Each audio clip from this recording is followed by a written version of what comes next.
Continuando os nossos estudos, então, da plataforma de dados do Snowflake, né, a gente viu antes quais são os benefícios, o que o Snowflake ele nos oferece, tá? Em quais áreas que ele atua e como que a gente vai estar trabalhando mais forte em Data Engineering. Mas vamos entender agora como que ele tem a capacidade de oferecer tudo isso para nós, certo? Então vamos falar um pouquinho da arquitetura do Snowflake, né? O nome da arquitetura que eles dão a si mesmo é a Three-Tier Architecture, porque ela é basicamente composta por 3 layers, e a gente vai estar entendendo um pouquinho mais dela a partir de agora, certo? Beleza, vamos lá. Eu mencionei para vocês anteriormente que vocês vão ter que estar escolhendo em qual cloud a sua instância do Snowflake vai rodar. Sugiro sempre escolher a cloud que vocês já utilizam ou que vocês pretendem utilizar, tá? No curso a gente vai estar utilizando a AWS, o que não é nenhum problema, vocês podem usar o que vocês quiserem, os procedimentos vão ser muito parecidos, tá? E no momento que você está criando a sua conta, a gente vai também criar uma conta junto, no momento que você vai estar criando a sua conta, tá? O Snowflake ele vai estar deployando toda a sua infraestrutura naquela cloud. E essa infraestrutura ela vai estar totalmente coberta por uma Virtual Private Cloud da nuvem que você escolher, certo? Pela VPC da nuvem que você escolher.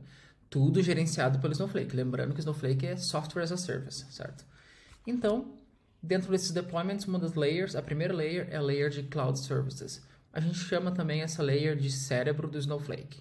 Por quê? Essa layer, ela basicamente cuida de todo o gerenciamento de interface e a comunicação entre Query Processing Layer e Database Storage Layer, tá?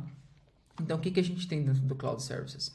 Authentication and Access Control, ou seja, quando vocês estiverem criando lá suas regras de permissionamento, as suas roles e os seus usuários, você vai estar fazendo tudo no Cloud Services, tá? O gerenciamento de infraestrutura, que é o deploy de databases, que é o deploy de tables, esquemas e outros objetos também. A questão de optimizer, otimização.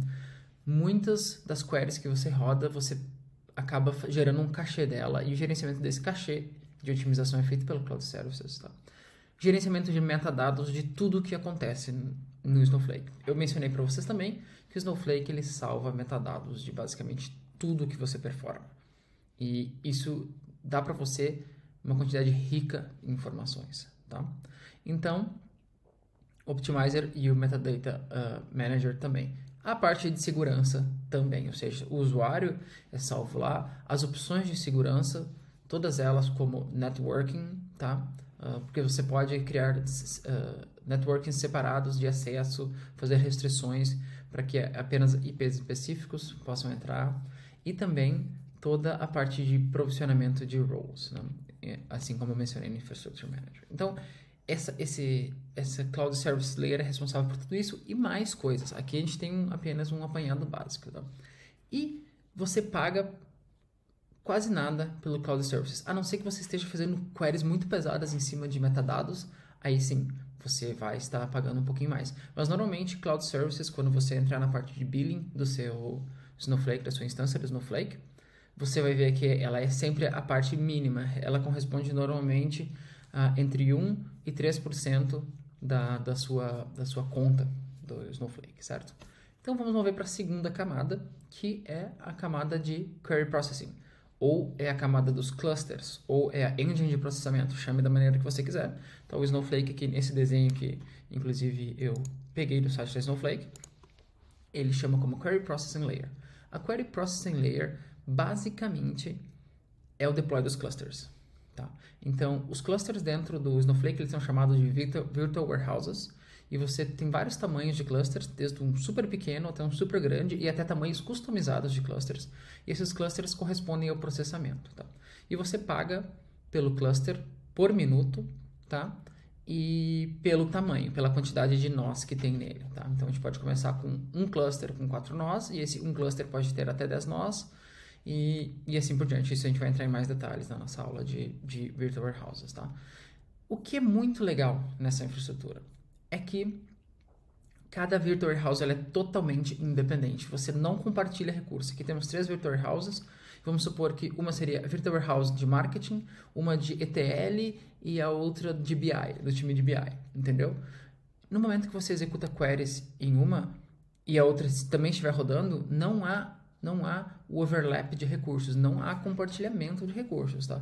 São objetos totalmente independentes, são clusters totalmente independentes e que você pode ter infinitos clusters, tá? Lógico que você tem que ter uma estratégia de clusters para que você consiga reutilizar eles, tá? E eles são efêmeros.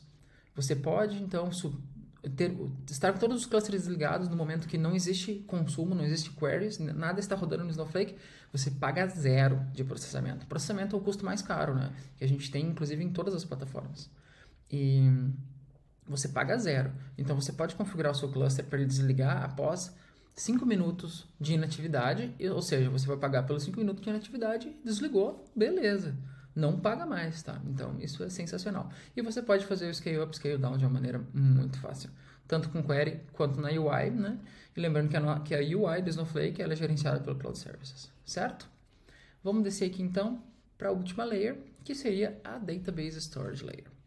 Basicamente, como que ela funciona?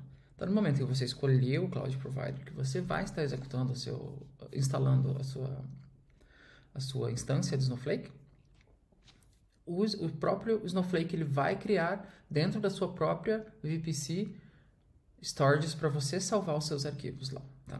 Esses arquivos lá não existe acesso. Ninguém tem acesso lá. Ninguém consegue acessar esses arquivos, apenas o Snowflake. Tá? Por alguns motivos. Primeiro, segurança, né? Ele oferece para você o dado via a UI do Snowflake. E há outros motivos ainda. O segundo motivo é que o Snowflake ele tem um formato de arquivo Snowflake único, que ninguém sabe o que é, só eles sabem, e é um dos segredos da engine de processamento deles. Tá? Então, a gente não tem acesso a esse formato, e esse formato ele é otimizado, tá? Para ser processado pela engine exclusiva do Snowflake, ou seja, eles têm uma tecnologia que se conversa melhor, por isso que ele é tão rápido, tá? E ele é comprimido, otimizado e comprimido. Comprimido como, Cássio?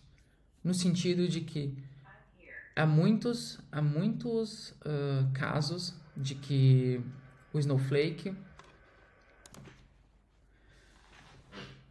atingiu taxas de compressão de arquivos que chegam a 50% do volume normal desse arquivo.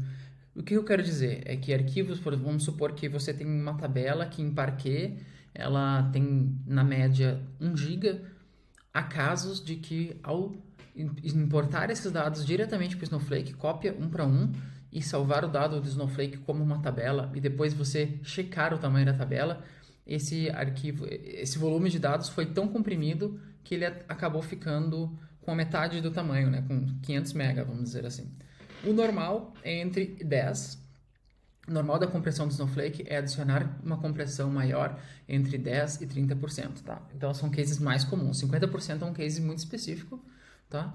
E o case mais comum é entre 10% e 30%, tá? E o que acontece nisso? O storage, a gente sabe que é muito barato hoje você salvar dados no storage, mas o custo de salvar dados no storage do Snowflake, ele pode ser mais barato ainda do que salvar num S3, no Blob, num AWS, né?